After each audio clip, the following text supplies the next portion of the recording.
قل للقوافي تكتسي حللا بما تمدح وتلبس في المديح لها وشاح. والله بارك مدحنا بكتابه لأئمة الفرقان بسم الله الرحمن الرحيم. اللهم صل على سيدنا محمد وعلى آل سيدنا محمد وبارك وسلم. وعن أبي إسحاق سعد بن أبي وقاص مالك بن أهيب بن عبد مناف بن زهرة بن كلاب بن مرة بن كعب بن لؤي القرشي الزهري رضي الله عنه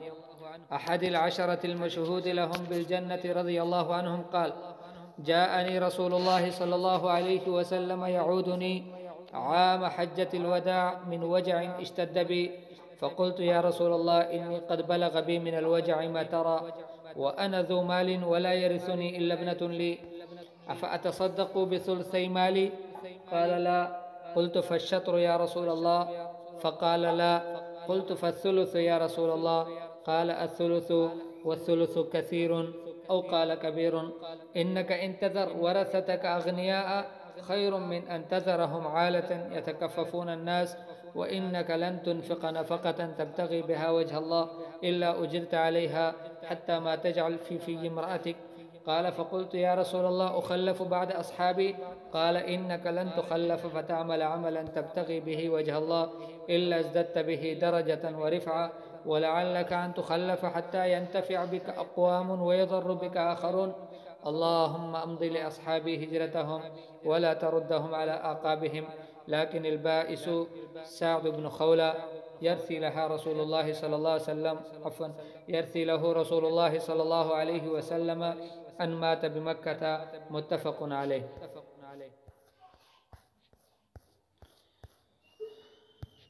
حضرت سعد بن ابی وقاص رضی اللہ تعالی عنہ نے روایت ہے، سعد بن ابی وقاص رضی اللہ تعالی عنہ پاغلا سے صحابہ شدای کمتش نبی علیہ الصلوۃ والسلام په یو حدیث کې د جنات خوش خبری ورکړی. حضور صلی الله علیه وسلم ډېر صحابه ته د جنات خوش خبری ور دي، خو مختلف موقع کې او په مختلف حالت کې. لا صحابه هغه دي چې هغه نبی علیہ الصلوۃ والسلام په یو حدیث کې جمع کړی دي: ابو بکر فی الجنہ، عمر فی الجنہ، عثمان فی الجنہ، علی فی الجنہ، طلحہ فی الجنہ، والزبیر فی الجنہ. اغلا سے کسونک شے سعد بن ابی وقاص رضی اللہ تعالی عنہ ہدای چاہتا نبی علیہ الصلوۃ والسلام په یو مقابله د لا سے کسونتا د جنات خوش خبری سناو کړیو. اسه خود می عقیدادو چټول صحابه څومره حدیث جنتیون ان شاء الله څومره صحابه دي د ټول جنت تدریمی خو دمردو چې دلاس کسون ته 10 مبشره ویل شي دا هغه دي چې کوم پریوزي باندې نبی علیہ الصلوۃ والسلام دیتا د جنات زرا ور دی. نبی علیہ الصلوۃ دا فرمای سعد بن ابی وقاص رضی الله تعالی عنہ چې مت نبی علیہ الصلوۃ والسلام روغه د حجۃ الوداع په کول باندې من وجع اشتد بی بمور ور ډېر بموري ما سخت شوی او تکلیف ورته نو زه د حال شو نبی علیہ الصلوۃ والسلام دمو بمور پرسیتا دمو پښتنه تروه. فقلت: يا رسول الله، إني قد بلغ بي من الوجع ما ترى. مورته چې دې الله رسوله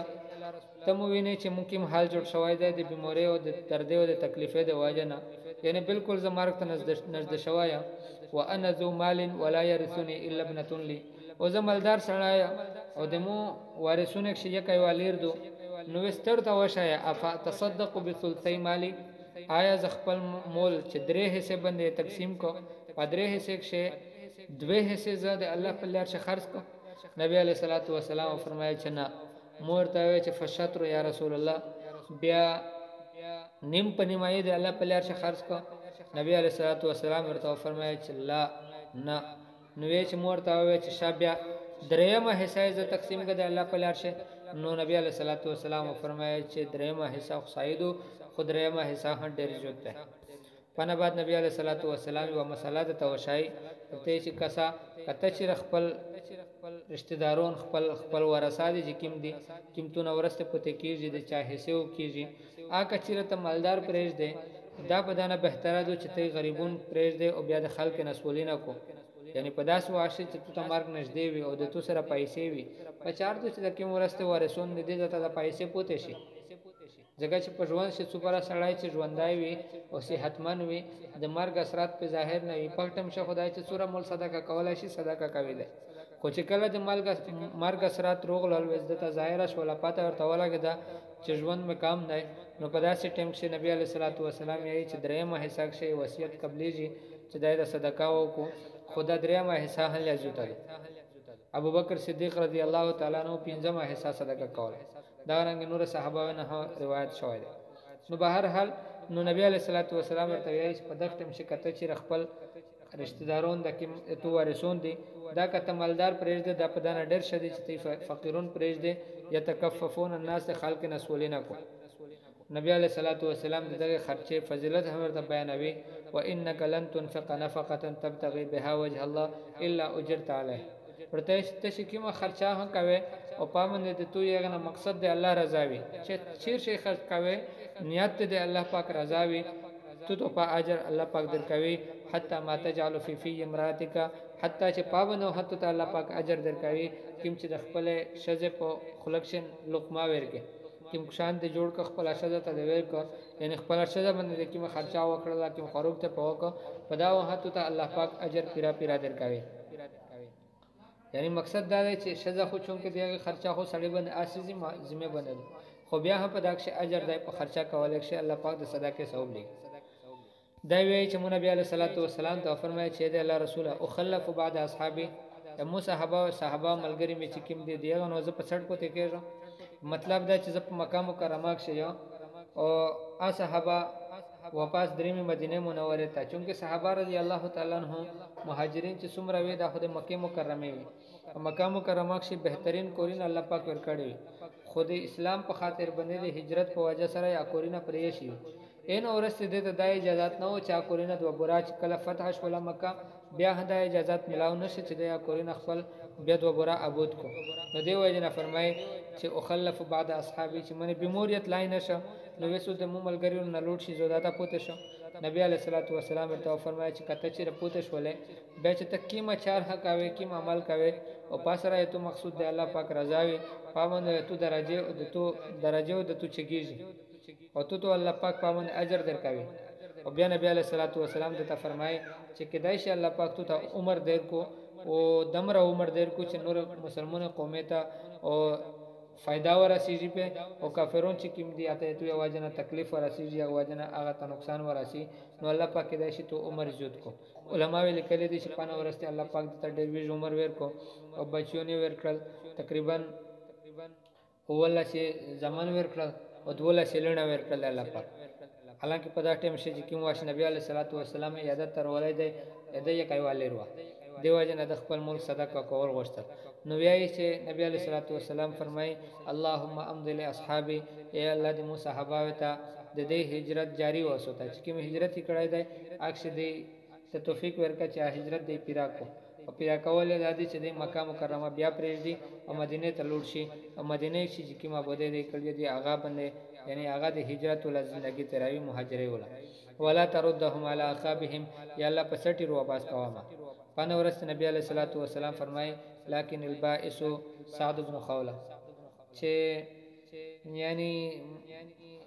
سعد بن خوله رضی الله تعالی عنہ یو صحابي دی دیغه باندې نبی علیہ الصلوۃ والسلام د رحم او د ترس اظهار کو چې یو سره شو نشو چې هغه ته مکه کې مړ شو ځکه چې د مکه ول کورینه دا د صحابه پرې شي د اسلام په خاطر باندې خو بیا دې د اجازه نه و چې د واپس روشي خپل کورینه بیا عبادت کو سعد بن خوله رضی الله تعالی عنہ غلایو خپل کور عبادی شریکړی او په داس ټیم شته تمار کو غلای دی نبی علیہ الصلوۃ والسلام پابند د غم اظهار کو چې دا شندې شوی چې د په داس ټیم شمار کو غلاو نو به هر حال دا حدیث ته په داښه دا مجبور ودل چې کوم سړی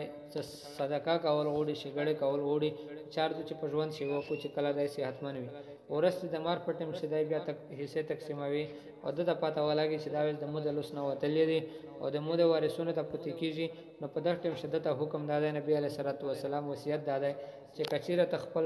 ورثه مالدار پرېږ دې په داسې حال شي چې دی یعنی خلک نه مستغنی وي دی سره خرچې وي خپل نو دا په دانه بهتره ده چې تی فقیرون پرېږ دې غریبونی پرېږ دې او خلک ته بیا سولینه کولوس نیولې وي او ته چې څومره ساده خرچه کوي دا باندې ته الله پاک اجر درکوي حتی چې په خپل شذ باندې خرچه کیم سړی کو په الله پاک اجر ورکوي الله پاک ته مشتوسته دین صحیح سمجھ نصیب کو صلی الله تعالی علی خیر خلقه محمد و آله و اصحابہ اجمعین.